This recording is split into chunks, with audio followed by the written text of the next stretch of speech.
Le 4 juillet 2016, au lendemain du plus grand show de l'année à la WWE, un catcheur au style très atypique fait ses débuts dans le show principal de l'entreprise aux côtés de son partenaire et il obtient cette réaction.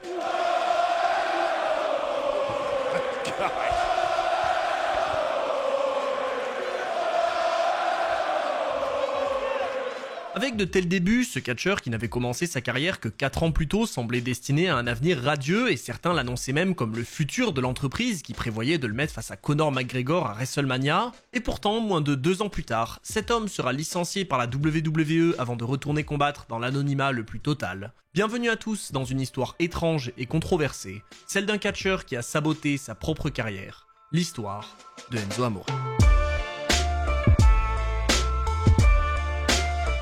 Quand cette histoire commence, on est en 2012. À l'époque, Enzo Amore est loin d'être connu sous ce nom, il est d'ailleurs loin d'être connu tout court puisqu'il n'est qu'un fan de catch de 26 ans qui s'entraîne dans une salle de sport non loin de chez lui avec son coach Joe DeFranco, et c'est justement cet homme qui va littéralement changer sa vie. Un jour, alors qu'il se rend à la salle comme d'habitude, Enzo est accueilli par son coach qui a une annonce très importante à lui faire. La veille, un certain Paul Lévesque, plus connu sous le nom de Triple H, l'a contacté pour s'entraîner à ses côtés, et si Joe sait pertinemment que cette proposition est la plus importante de sa vie, son élève le réalise encore plus. Cet homme qui va s'entraîner avec son coach, il l'a vu sur sa télé depuis sa plus tendre enfance. Fan de DX, il a suivi la carrière de Triple H au fil des années, et quand il apprend que son coach va avoir un contact direct avec une de ses idoles, qui en plus est un des dirigeants de la WWE, il réalise qu'une porte vient de s'ouvrir, et qu'il peut tenter de poursuivre un rêve qui jusqu'alors semblait inatteignable. Bien sûr, à ce moment-là, le jeune Eric Arndt, de son vrai prénom, n'a aucune expérience dans le catch et il comprend bien qu'il ne peut pas juste demander à être formé par la WWE, mais justement, il a un autre plan pour attirer l'attention de Triple H. Quelques jours après l'annonce de son coach, Eric prend sa caméra, il filme ses entraînements à la salle de sport pour réaliser un montage illustrant ses capacités physiques, mais surtout, il conclut cette vidéo par une promo enregistrée au bord de la rivière Hudson face à New York, qui va cette fois-ci pour de bon changer sa vie. Cette fameuse vidéo, Joe DeFranco va la montrer à Triple H qui sera immédiatement conquis par les talents d'orateur d'Eric et qui lui proposera de réaliser un test pour être recruté par la WWE. Et c'est donc comme ça que le 11 août 2012, la carrière de catcheur d'Enzo Amore débute officiellement. Après seulement 2 mois d'entraînement, Enzo va faire son premier match officiel dans un show non télévisé du centre de formation de la WWE qui s'appelle NXT, et c'est finalement au mois de mai 2013 qu'il fait sa première apparition aux écrans de ce 3e show, en perdant contre Mason Ryan en moins de 2 minutes. Mais ce qu'il faut comprendre, c'est que les victoires et les défaites à ce moment-là, ça n'a aucune importance. Ce qui compte pour Enzo, c'est d'apparaître aux écrans de la WWE pour montrer ses talents d'orateur qui sont largement supérieurs à ses capacités dans le ring, et c'est donc ce qu'il fait dès sa première entrée pour établir un personnage très intriguant. Dès sa 2e apparition, sa personnalité s'établit un peu plus avec des phrases qu'il va utiliser chaque semaine pour habituer le public, mais surtout il commence à être accompagné par un certain Colin Cassidy qui va rapidement devenir son partenaire. Ce soir-là, malheureusement, les deux hommes se font à nouveau écraser et battre par Mason Ryan, que la WWE veut construire comme une grande star à l'époque. D'ailleurs, j'ai fait une vidéo dessus si ça vous intéresse. Mais dès la semaine suivante, ils reviennent pour le vaincre à 2 contre 1, et c'est là qu'on va remarquer un changement important. En fait, lors de ses premières apparitions, Enzo Amore est présenté comme un heel, c'est-à-dire un méchant.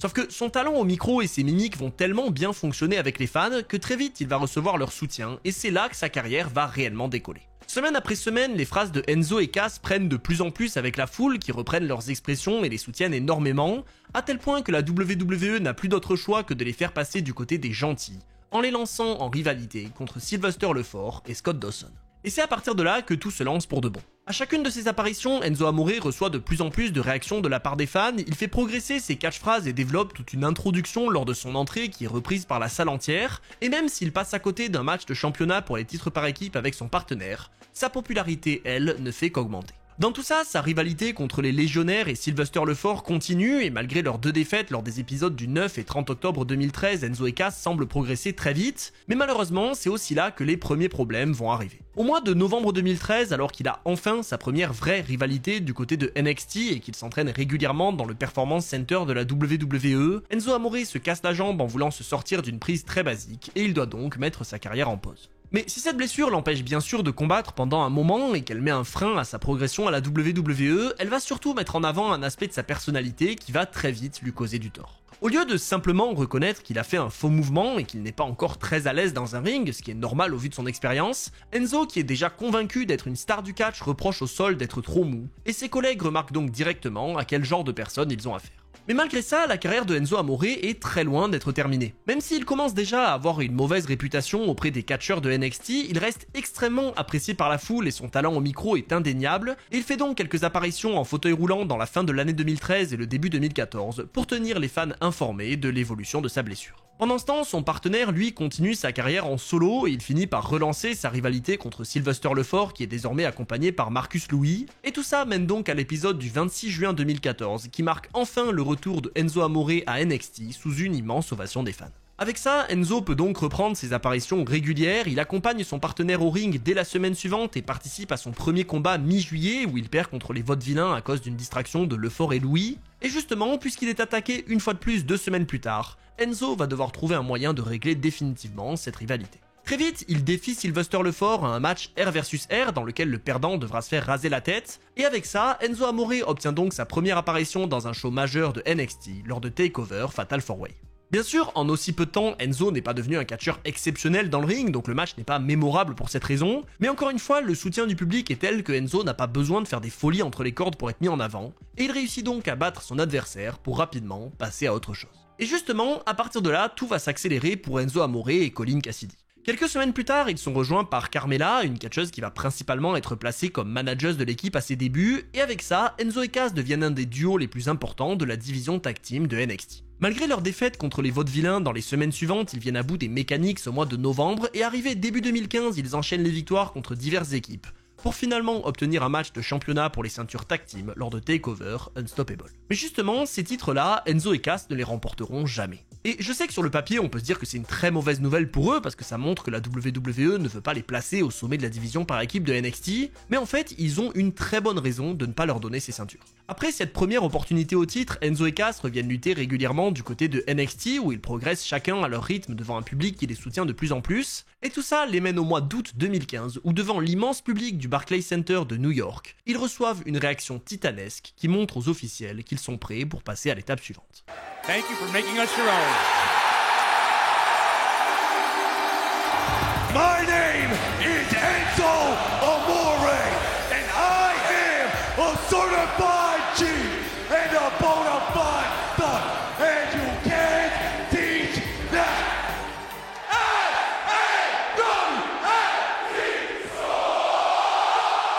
Et donc vous l'aurez compris, c'est pour ça que Enzo et Cass ne remporteront jamais les titres de NXT. Même si à ce moment-là, ils sont loin d'être d'aussi bons catcheurs que les plus grands noms de leur roster, ils ont une connexion indéniable avec les fans et les dirigeants de la WWE comprennent qu'il faut absolument profiter de leur popularité en les lançant très vite dans le grand bain. Du coup, même s'ils continuent de combattre à NXT pendant la fin de l'année 2015 et le début 2016, ils ont un premier match sur un show principal lors de Roadblock 2016 au mois de mars, et moins de 24 heures après WrestleMania 32 au mois d'avril, ils débarquent du côté de Raw dans un moment exceptionnel.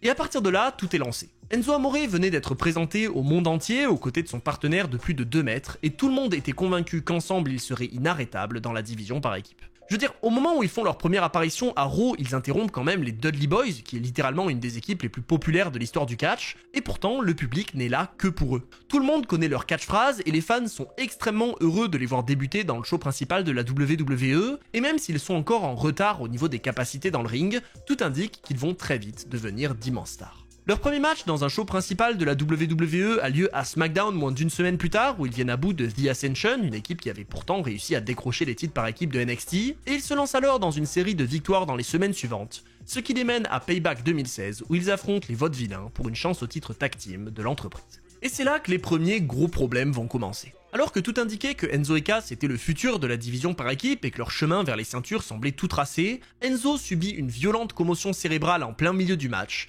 et les arbitres sont obligés d'arrêter la rencontre pour mettre un terme à l'ascension de l'équipe la plus populaire de l'époque. Cette grave blessure va logiquement éloigner Enzo Amore des écrans et la WWE va alors tenter de mettre son partenaire Big Cass en avant en solo en lui donnant un match en main event de Raw contre Chris Jericho, mais c'est là que les fans vont vraiment réaliser pourquoi depuis le début les deux hommes sont restés en duo. Si Big Cass est physiquement impressionnant et que la WWE réalise bien le potentiel d'un tel catcheur, il n'a ni la confiance ni les capacités de son partenaire au micro et les fans attendent alors avec impatience le retour de Enzo Amore. Parce que, soyons honnêtes, à l'époque, la vraie star du duo, c'est lui. C'est Enzo qui a créé toutes les petites phrases reprises par la foule, et si l'équipe a été propulsée dans le roster principal aussi rapidement, c'est uniquement parce que Enzo Amore est très à l'aise au micro et que les fans ont envie de le soutenir. Alors oui, la dynamique du catcheur plus petit qui parle énormément et qui profite de la puissance de son partenaire pour gagner des matchs, ça fonctionne toujours très bien, mais encore une fois, la raison du succès du duo à l'époque, c'est Enzo Amore, et pourtant, vous allez voir que c'est lui aussi qui sera responsable de son propre échec. Parce que forcément, après quelques semaines d'absence, Enzo finit par faire son retour lors de l'épisode du 23 mai 2016,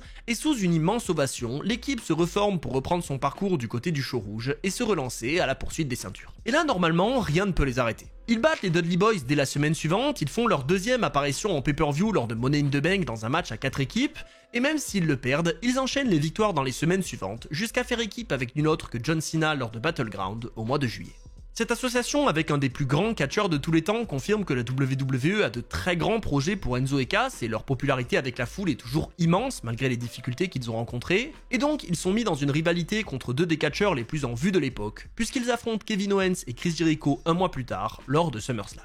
Sur une des plus grandes scènes de la WWE, Enzo Amore et Big Cass vont recevoir encore une énorme réaction de la part du public, peut-être la plus grande jusque-là, et même s'ils sont battus par leurs adversaires, on remarque bien que leur ascension est loin d'être terminée et que la WWE a de l'or entre les mains. Parce que oui, là, ils ont enfin tout coché. Ils ont le public dans la poche depuis longtemps, mais là, ils ont définitivement convaincu les fans qui ne les connaissaient pas de l'époque de NXT. Ils font partie des meilleurs vendeurs de t-shirts à la WWE et sont au coude à coude avec des noms comme John Cena pour la position de numéro 1. Et en plus, ils partagent le ring avec certains des plus grands noms de l'entreprise à l'époque. Bref, Enzo Amore et Big Cass mi-2016, c'est très très fort. Dites-vous qu'arrivé au mois d'octobre, ils se retrouvent même à devoir faire leur présentation sans micro parce que les Good Brothers leur ont coupé, et malgré ça, le public est tellement bruyant que ça ne change rien à leurs habitudes et ça montre à quel point c'est extrêmement fort. Mais justement, c'est peut-être trop fort pour eux. Parce que après ce match contre Jericho et Owens, Enzo et Cass ne vont plus faire grand chose de majeur jusqu'à la fin de l'année et ils se contentent simplement d'une rivalité contre Rusev et Jinder Mahal, et il faut attendre le mois de février 2016 pour les voir se relancer à la poursuite des titres par équipe qu'ils n'ont toujours pas remportés depuis leur début. Malheureusement, après avoir vaincu Cesaro et Sheamus pour obtenir un match de championnat lors de Fastlane, Enzo et Cass échouent encore très proche du but, mais 2 semaines plus tard, la chance leur sourit à nouveau, puisqu'après l'intervention des champions dans leur match contre The Bar,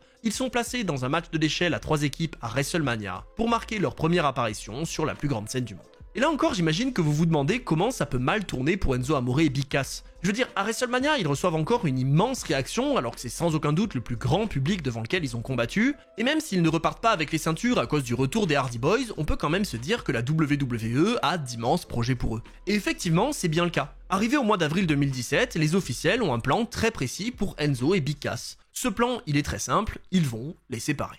Et oui, c'est une décision qui est extrêmement bizarre, mais il faut comprendre qu'à ce moment-là, la WWE a une idée précise de ce qu'ils veulent faire de ces deux hommes. De son côté, Big Cass, du haut de ses 2m10, va devenir un catcheur principal du show rouge et il va lutter contre les plus grands noms de l'entreprise, et de l'autre, Enzo va devenir un favori des fans en attirant de nouveaux yeux sur le produit, puisqu'il va défier Conor McGregor et l'affronter à WrestleMania. Et oui, on pourrait croire à une blague, mais pourtant pas du tout. Dès le mois de juin 2017, Enzo Amore commence à envoyer des tweets à Conor McGregor pour le provoquer, et d'après ses propres dires, il va même être envoyé par Vince McMahon pour voir le combat entre McGregor et Mayweather et provoquer l'ancien champion de l'UFC, afin d'organiser une rencontre sur la plus grande scène du monde. Mais vous vous en doutez, tout ça n'arrivera jamais. Pourtant, lors de l'épisode du 19 juin 2017, la WWE va bien au bout de son idée, Enzo et Big Cass se séparent après que ce dernier ait été révélé comme l'assaillant de son propre partenaire, qui avait été retrouvé inconscient en coulisses quelques temps plus tôt, et dans un des segments de séparation les plus décevants de l'histoire, l'équipe qui avait marqué les fans et que tout le monde soutenait prend fin, pour lancer Enzo et Big Cass en rivalité.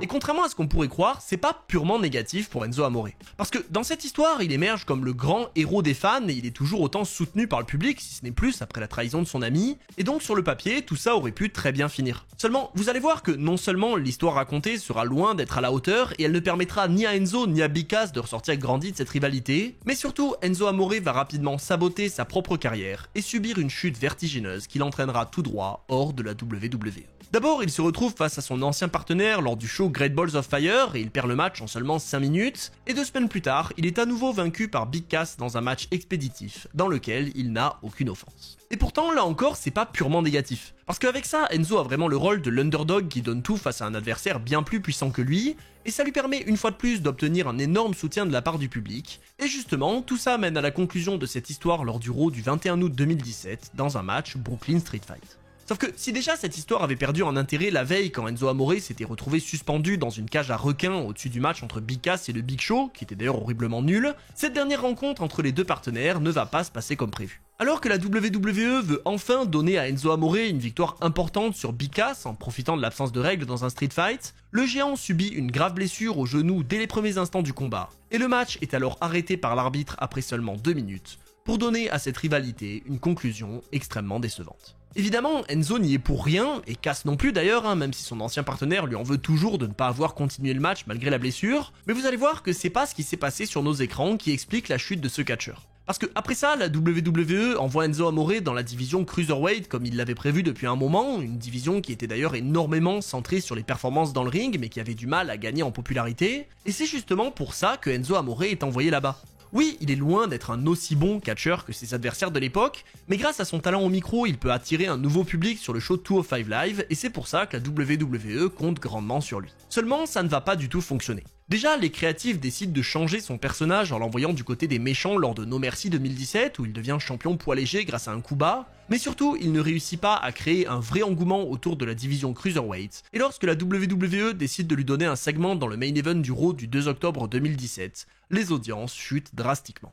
Mais rappelez-vous, je vous l'ai dit, le principal problème, c'est pas ce qui se passe sur nos écrans. Parce que même si 205 Live ne devient pas un show majeur avec le règne d'Enzo, il reste un personnage intéressant qui dynamise pas mal la division Cruiserweight, et c'est pas un simple échec en main event de Raw qui justifie son licenciement. Non, pour comprendre réellement pourquoi la WWE va se séparer d'Enzo Amore 4 mois à peine après sa victoire à No Mercy, il faut se rendre dans les coulisses de l'entreprise. Si depuis ses débuts, on a vu Enzo Amore être très confiant au micro et parler énormément pour créer un engouement autour de son personnage, il faut savoir que c'était la même chose dans les vestiaires. On l'a déjà vu à l'époque de NXT, mais très vite le succès lui monte à la tête et lui qui était déjà confiant avant de rejoindre l'entreprise devient imbu de lui-même, et forcément ce comportement ne va pas plaire à ses collègues. Semaine après semaine, le catcheur se fait de plus en plus d'ennemis, il fait rentrer des personnes indésirables dans les vestiaires et ne respecte ni ses collègues ni l'entreprise pour laquelle il travaille. Il se vante constamment de gagner énormément d'argent, notamment dans un club de striptease qu'il fréquente à l'époque, et surtout il se croit déjà au sommet de la montagne alors qu'il n'est qu'à ses débuts, ce qui va logiquement finir par agacer tout le monde.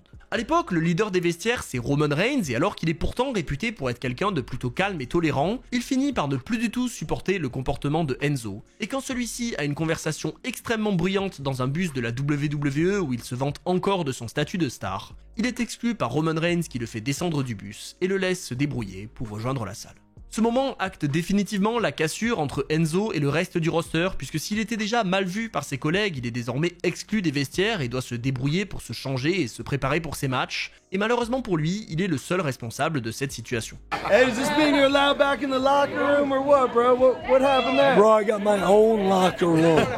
Literally. That is a fact. That is a fact. Okay. Come check me out, dog. I don't talk to nobody. You know why? Because if you ain't talking money, what the hell you talking about? En plus, ça ne s'arrête pas là, puisque quelques semaines plus tard, alors que la WWE a encore des projets importants pour lui, il est accusé d'agression sexuelle, et puisqu'en plus il n'informe pas l'entreprise de ses accusations, il est suspendu puis très vite libéré de son contrat, et le 23 janvier 2018 marque la fin de la carrière de Enzo Amore à la WWE. Même s'il n'a pas été condamné pour agression sexuelle par manque de preuves suffisantes et qu'il nie encore aujourd'hui ses accusations, sa réputation dans les vestiaires et son comportement avec ses collègues ont suffi à détruire sa carrière, et même s'il a continué à combattre dans des promotions indépendantes depuis son départ, Enzo Amore est loin d'être la star qu'il était entre 2013 et 2017, et sa carrière restera à jamais un immense échec dont il est le seul responsable. Pour illustrer tout ça, on peut aussi parler d'un moment tristement célèbre puisque quelques mois après son départ de la WWE, Enzo Amore décide d'acheter une place pour les Survivor Series, et si déjà sa présence dans le public a tendance à distraire la foule, il finit par carrément se lever sur sa chaise pour ressortir ses catchphrases, et il est alors immédiatement sorti par la sécurité dans un moment très humiliant. Si de son côté, Big Cass a lui aussi connu une période très difficile puisqu'il a souffert de dépression et d'addiction à l'alcool qui ont également fini par le pousser hors de la WWE, il est depuis revenu dans le droit chemin en reconnaissant ses torts et il catch désormais à l'AEW où il a un certain succès. Enzo, quant à lui, continue de blâmer les autres pour son échec, il considère que la WWE a pris de mauvaises décisions et que son dernier match contre Big Cass a plus ou moins gâché sa carrière en solo, et si jamais vous écoutez certaines interviews qu'il a fait récemment, vous remarquerez très vite qu'il n'a pas du tout changé. Malheureusement, si ses compétences au micro ont fait son succès, elles ont aussi causé sa chute, puisque s'il avait autant de personnalité dans le ring, c'est parce qu'il était comme ça dans la vraie vie, mais s'il avait réussi à rester professionnel et qu'il était revenu dans le droit chemin, qui sait ce que la carrière de Enzo Amore aurait pu être aujourd'hui.